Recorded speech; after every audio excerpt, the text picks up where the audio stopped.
It's now time for your favorite in-depth basketball show with the myths, the legends, Nard Dogg and Raindrops. Goulet!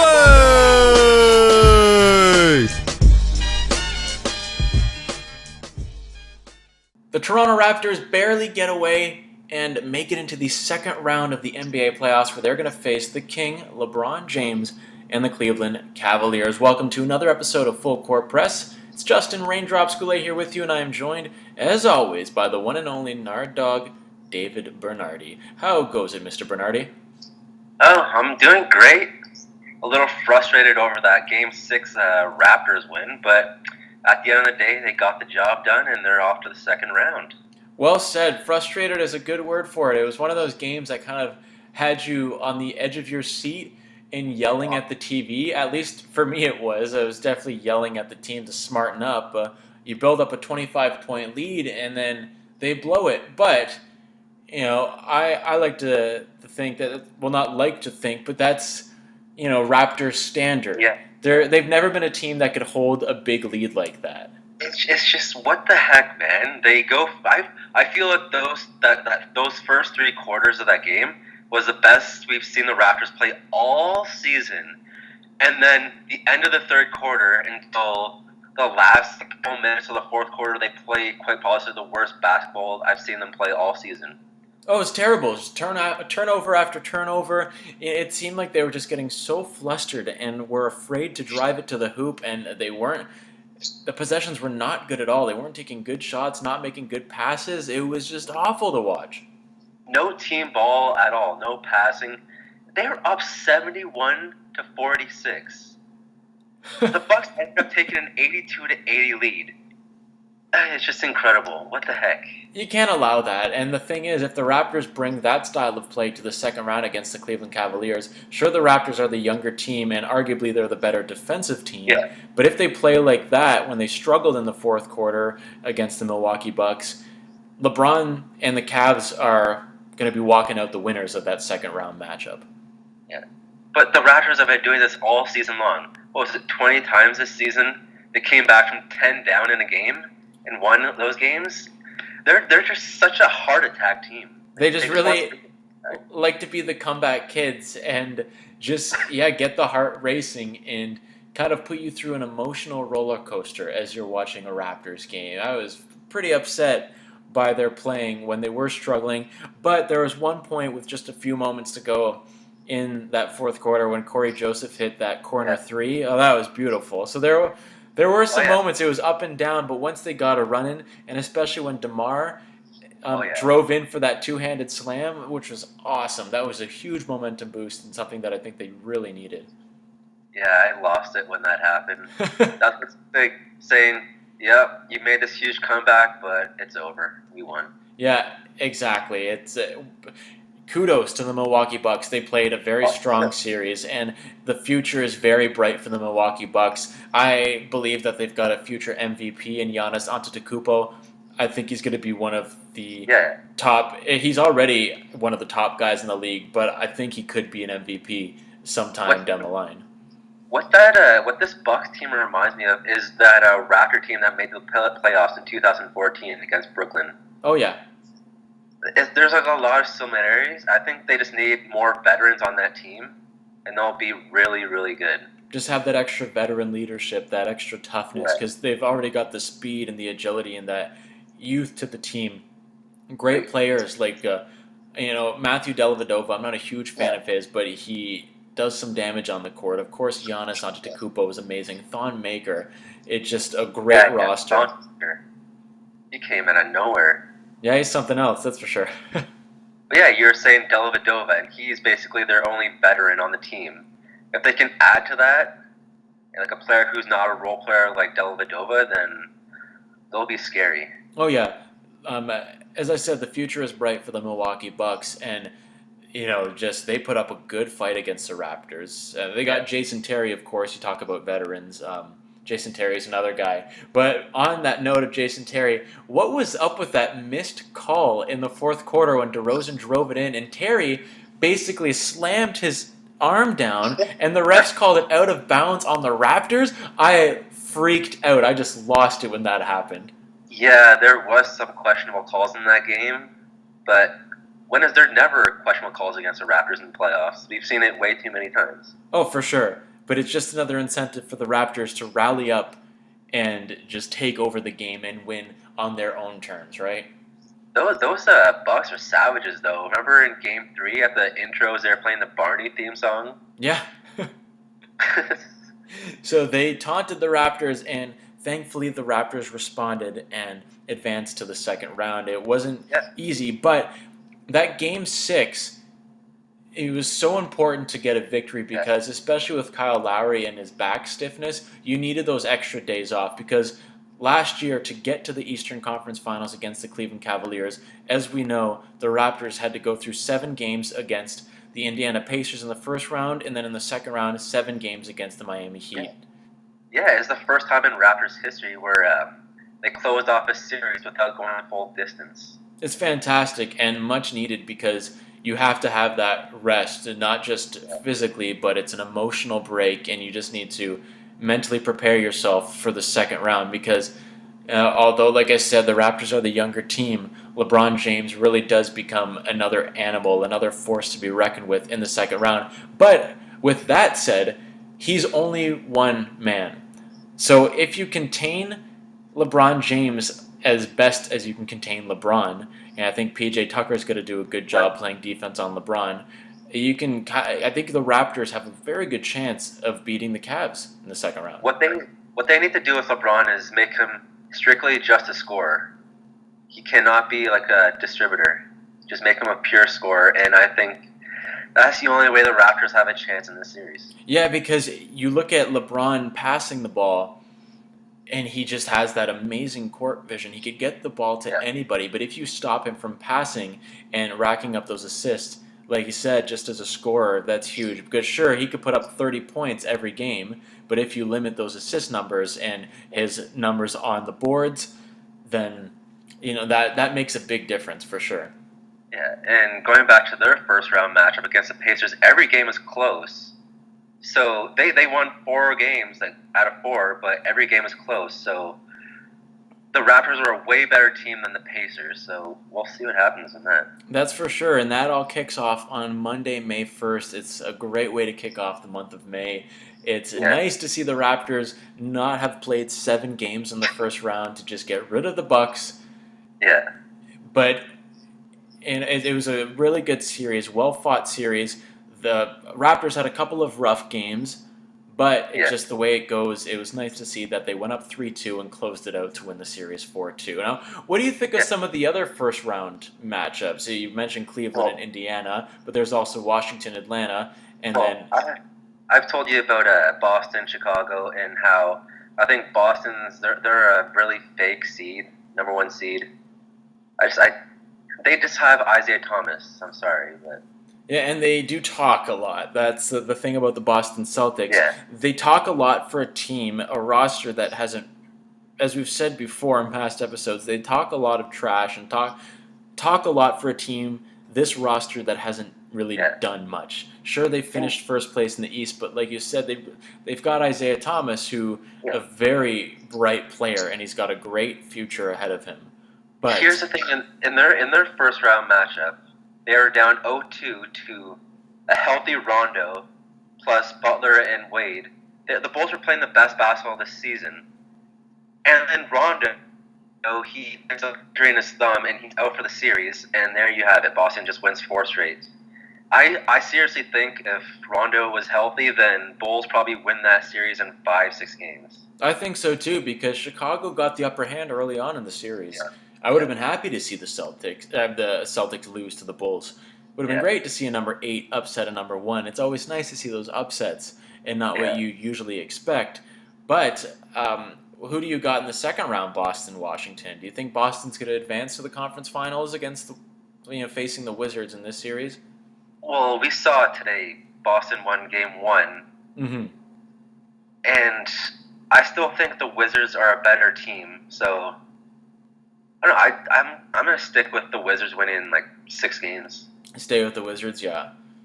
But it all depends on that game too. If the Washington wins that game too, then I think they win the series. Yeah, because you win and then go back to Washington for the next 2 games, go up 3-1 hypothetically, and then go back to Boston, finish it off at the Garden, and there you go. Yeah. Now Washington, they were sort of inconsistent against Atlanta. They won the series in 6, but I thought they could have played better. Mm-hmm. Yeah, they could have won it in 5 games maybe. But yeah, I give kudos to the Hawks. They had the great effort from them and just fell short. Yeah, you know who I'd really like on Atlanta is Dennis Schroeder. Yeah, the German. I think he's gonna. I'd like to say that he's gonna be an All-Star one of these days. I don't know if you had any thoughts on that. Yeah, it's crazy. He's played 5 years in the NBA and he's only 23 years old. Yeah, it's amazing. So I think he's got a very bright future ahead of him. There's a lot of young players that are going to be the top guys in the NBA. And, looking back at the Raptors-Bucks series, that crop of young players, Giannis, I think, is going to be right at the front of that pack. Now, looking at the Western Conference, Golden State Warriors versus Portland Trail Blazers. You talk about young players, Damian Lillard, Steph Curry, Klay Thompson, CJ McCollum. Warriors swept the Trailblazers, which was upsetting. I wanted to see Portland dethrone the mighty Warriors. That game 4. Yeah, Damian Lillard is one of my favorite players in the NBA. And it sucks to see him get swept. And that game 4 was just atrocious. Oh, it was brutal. The Warriors were like, yeah, we've had enough. We're just going to destroy you. Yeah, just to wrap the game up at 128-103, and it was just a madness. The Warriors just dominated that game. Yeah, and Lillard after the series is like, I can't remember the exact quote, but he's like, beating the Warriors is one of my biggest goals. Yeah, he said that's his obsession. It's something along those lines. That's his obsession. He needs to beat the Golden State Warriors. And I would love to see the Portland Trail Blazers take out the Warriors, but this is not the year. The Warriors are just too powerful. And I honestly think that I just have a feeling that the Warriors are going to the NBA Finals again this season. Yeah. Because I can tell you right now, unless we see a huge upset, the Warriors are beating the Utah Jazz in the second round. They're at least going to the Western Conference Finals. Now, the Utah Clippers series just wrapped up today as well, and Utah won in 7 games. I'm impressed by this Utah team. They're really, really good. Well, they're actually the team in the NBA that has the most international players on their roster. Is a little fun fact. Really? I really like Rudy Gobert. I like Gordon Hayward. They do have a good team, but I don't think as talented as Australia. Yeah. As talented as they are, though, I don't think that they're going to defeat the Golden State Warriors. I would like to see that. That would be awesome. I want to see somebody take out the Warriors, but I don't think the Utah Jazz are the team to do it. Yeah, but I feel like if it's Clippers or Jazz, I feel like Jazz have the best chance of at least winning 2 games. Yeah. Whereas I don't think the Clippers were good enough, especially with Blake Griffin being out. Oh, yeah. Yeah, no, I agree with you there. Like, I don't think out of those two, the Clippers and the Jazz overall are the better team. Although the Clippers finished in 4th and the Jazz finished in 5th. Yeah. And not just because they won the series. I just think overall that the Jazz are the better team than the LA Clippers. Yeah, and speaking of Clippers, it was Paul Pierce's last game in the NBA. Wow, he's done. It's just one of those end of an era. We've just got Dirk left. We just have Dirk Nowitzki left, right? Seriously. And Vince Carter. Oh, yeah. Well, Vince Carter's immortal. That guy turns back time every game that he plays. It's outstanding. But yeah, one hell of a career from Paul Pierce, NBA champion. Can't go wrong. Hall of Famer for sure. Oh, yeah. Hall of Famer, no doubt about that. That's no question. A team that has bred a lot of Hall of Famers, future Hall of Famers, the San Antonio Spurs. Moving on to the other matchup that we can expect to see in the second round, we've got the Houston Rockets versus the San Antonio Spurs. The Rockets defeating the Oklahoma City Thunder 4-1. It was Russell Westbrook against James Harden, and the Thunder did not put up as big of a fight as I thought they would. I watched that whole series, and it just looked like it was a one-man show. Westbrook against the Rockets. Yeah, OKC, they need to get some better players, man. Way better players. They need to really step up their game. The thing is, do you think Russell Westbrook is going to stay with the Thunder, or do you think he's going to go elsewhere one of these days? A lot of people think he's going to bounce and probably go to the Lakers. Oh. Wow, that would be a turnaround. Possibly team up with Anthony Davis over there. Wow. Interesting. That'd be something to watch out for during the off-season, see if that were to come to fruition. Like, no doubt Westbrook is MVP of the season. Yeah. He averaged a triple-double. Yeah, like he has to be MVP. If he isn't, it doesn't make any sense. Without him, the OKC probably wins like 25, 30 games. Yeah. He carried that team. But the thing is with that, you can't win a playoff series. Yeah, Cleveland is kind of an exception, but LeBron is such a good distributor, so he does get to his other teammates. But OKC, although Westbrook, he can pass the ball and he's averaging these triple doubles, you can't just do it alone. You have to have a strong supporting cast, and James Harden does have a supporting cast. Oh, he has a great supporting cast. Yeah. And yeah, the Spurs and Memphis series, it was an entertaining series. The Grizzlies put up one hell of a fight. They just couldn't get it done in the end. And when can you when you play a team like the Spurs, you know? So it's almost like one of those classic matchups because like the Spurs and Grizzlies have faced each other, what? That's like 4 times in the past 6-7 years? Yeah. Wow. But the Grizzlies are never able to get away and get past the San Antonio Spurs, if I'm not mistaken. They're a nemesis, I think you can say. A little bit of a rivalry there. Who do you got for the second round in the Western Conference? We've got the Golden State Warriors and Utah Jazz.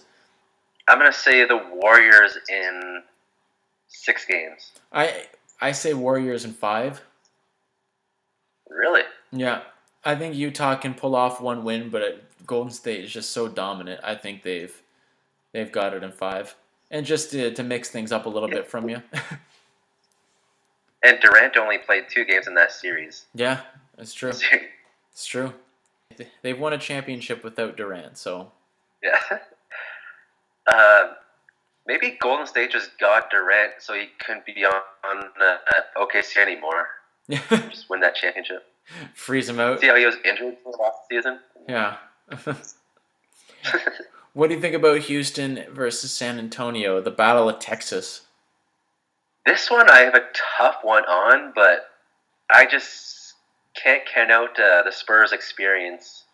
And I'm going to say Spurs in 7. You know what?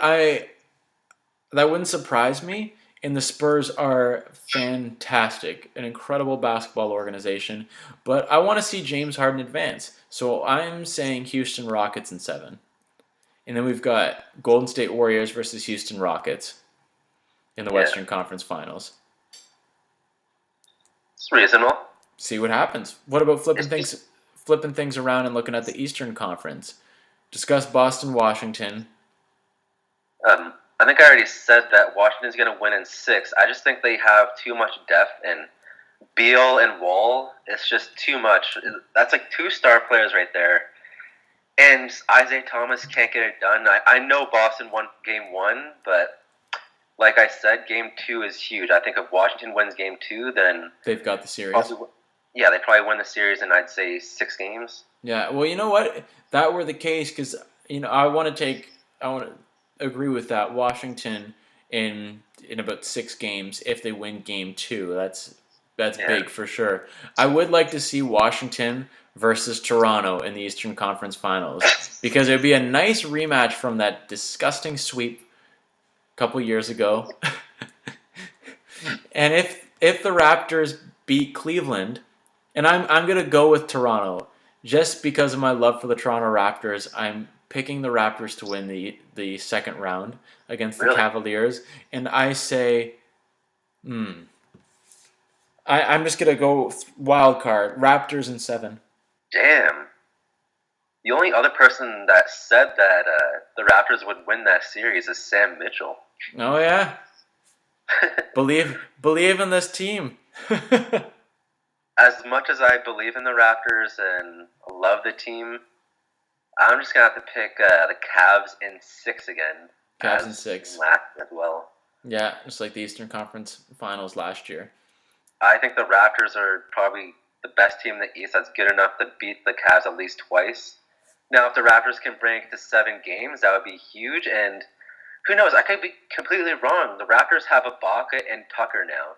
They got Tucker specifically to guard LeBron James. Yeah, and I think he's going to do a good job of it too.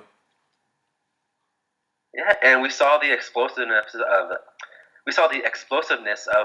Norman Powell Oh. in the round. How about that 25-point game? Damn. Yeah, he could be an X factor in this series as well. Yeah, because he definitely stepped up his game this year and really exploded this year and kind of came into his own. So I think he could make a difference in this series. Yeah, and we saw the Cavs. They were 23-23 in the second half of the season.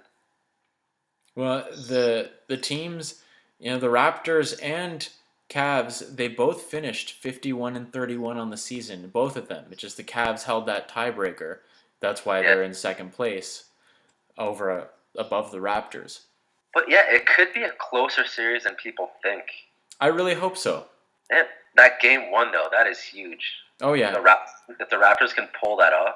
That's a lot of momentum in Cleveland. That would be huge. So I'm excited to watch this series and gonna send out some positive vibes and keep my fingers crossed for the Toronto Raptors to make it to the Eastern Conference Finals once again. But nonetheless, I think this is going to be a good rematch and really entertaining to watch from last year's Eastern Conference Finals. I feel like the Cavs have kind of regressed compared to last year. I feel like the Raptors have improved compared to last year. But at the end of the day, the Cavs have a guy named LeBron James. Yeah. So things get a little bit tougher when you've got the king on your side. Pretty much. Yeah. Now, looking at some development, NBA D-League news. Speaking of the Raptors, going all the way to the NBA Finals, how about the Raptors 905 D-League champions? They beat the Rio Grande Valley team 121-96. And this is only their second year in existence, the Raptors 905. They replaced the Mississauga Power of the National Basketball League of Canada. And Raptors 905 making an impact. Led by Coach of the Year, Jerry Stackhouse, which is awesome. Bruno Caboclo, just an absolute stud in that final game. 31 points, 13 of 19 shooting. It's just fantastic. What do you think about some of these young players and the Raptors 905, their road to the 6? Yeah, gotta be impressed with Bruno. 31 points, 11 rebounds, 5 blocks. Wow. Unbelievable, right? Maybe he is ready for the big time. Yeah, for sure. And even a guy like Fred VanVleet, who's had some experience playing for the Raptors, 28 points, and he had a career-high 14 assists in that championship game. And Pascal Siakam, who started a few games for the Raptors, he had 17 points and 7 rebounds, 4 assists, and he was named the Finals MVP. Yeah, Siakam played really well for Raptors 905, and good for him, good for VanVleet getting that experience. And Bruno, of course. Fantastic. But yeah, Jerry Stackhouse, gotta love it. He's gonna be an NBA coach for sure. Oh yeah, he's gaining this experience. It's awesome. So the young players in the Raptors development system definitely have a great mind leading their bench. It's really nice to see that success. And of course, they won the championship the same day that the Toronto Raptors advanced to the second round. So it was a great time in Raptorland, that's for sure. Oh, for sure. Definitely, most definitely. Now, before we wrap things up, Nard Dogg, just kind of a wild card question about the Raptors versus Cavs. Kyle Lowry, his back's a little sore. He's got some back stiffness. We don't know what his condition will be like when the series actually begins. But how important and how much of a factor do you think that is? How important is Kyle Lowry to this series? Of course, DeMar DeRozan exploded, and he played so well in that first round series overall, did a great job, and in that game 6, he had 32 points, which was just fantastic. Yeah, Lowry had 3 days of rest, so that's huge for him because he really needed it with all the injuries he's had this season. And he's going to have to step up huge. Yeah, for sure. He's going to have to really play to the best of his ability if the Raptors hope to beat the Cleveland Cavaliers. I'm excited for the second round of the playoffs to start up and just see what happens, see what unfolds as we near the NBA Finals. It's going to be pretty exciting. Oh, it is for sure. Like every playoffs, so exciting. I cannot wait to see Warriors Jazz. I think that's going to be a really entertaining series. Of course, we got Rockets, Spurs, the Battle of Texas, Boston, Washington. Yeah, all the top seeds in the East, they made it through. Yeah. So. Yeah, the lowest seed moving on to the second round is the Jazz. They finished 5th. But as you said, yeah, in the Eastern Conference, it's 1, 2, 3, 4. And then West, 1, 2, 3, 5. Sorry, Clip Show. You just got clipped from the playoffs. Yeah, those Clippers. About those Clippers, they got Chris Paul as a free agent and Blake Griffin. I wonder if there's going to be some changes. Yeah. That would be interesting. The off-season is always a unique time. See what happens, what moves are made, what shakeups take place around the league. Indeed, sir. Well, Nard Dogg, if people want to continue the discussion, where can they find you online, sir? You can find me on the Twitter at DavidBernardi7. Excellent. And you can find me on the Twitter at JustinGoulet21. And as always, make sure you check out our Facebook page, Full Court Press. It's got a link to the YouTube page where you can subscribe and listen to past episodes and all future episodes of FCP. Thanks so much for listening to another episode of Full Court Press. I'm Justin Raindrops Goulet. And I'm the Nard Dogg, David Bernardi. Thanks as always for joining me, Nard Dogg. It is always a pleasure, good sir. And very excited to see what happens in the second round of the NBA playoffs. We'll catch you next time. Cheers. You've just been hit with Full Court Press. Courtesy of the men, the myths, the legends, Nard Dogg and Raindrops. Goulet!